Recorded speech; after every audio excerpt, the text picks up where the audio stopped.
So we have another verification, verify the identity. Now you might be wondering, well, how's this going to work in WebAssign, you know?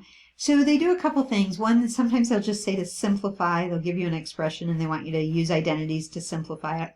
Or they'll have a verification where you like fill in the blank, which then you have to kind of go with their idea, but it does help guide you kind of how to do the problem. I'm also going to put in, though, a short, very short, handwritten assignment so you can get some feedback on if you're writing them out correctly. So I'll put that in Canvas. Okay. All right, but here we go, verify the identity. So I've got 1 minus cosecant squared x, 1 plus cotangent squared x equals 1. So good news, I want to simplify it to be 1, but what am I going to do with stuff? Well, that cosine squared x makes me think of the Pythagorean identity, sine squared theta plus cosine squared theta equals 1.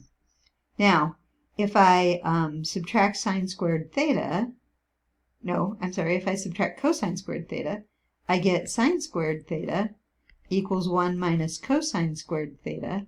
That was one of our alternate forms. And so this is good news. Now I can put a sine squared theta into there. So I can replace that set of parentheses. Now you might have a question, and I didn't think about this till just now. Why aren't I just like multiplying it out with FOIL? I don't like that idea. For one, I'd have a cosine squared times cotangent squared, and then I'd have to deal with that. And I think it's just going to make it more complicated. So I'm going to replace this with sine squared x, not theta. Okay, now what about the 1 plus cotangent squared? Well, I think we have another Pythagorean identity that says 1 plus cotangent squared theta is equal to cosecant squared theta, if I'm remembering that one correctly.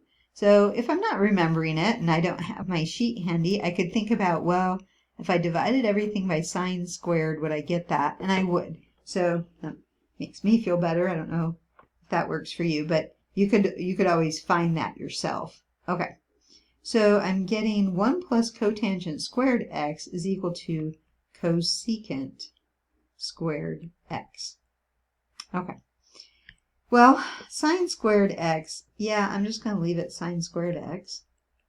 But cosecant squared, that I can use 1 over sine squared because it's a reciprocal identity. And then those are going to cancel, and I'm just going to get 1, and so it's all done. But kind of fast there at the end.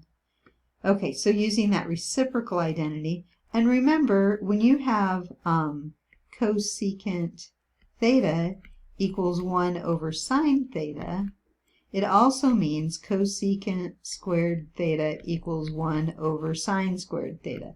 So we showed that on another video, but that's true. Okay.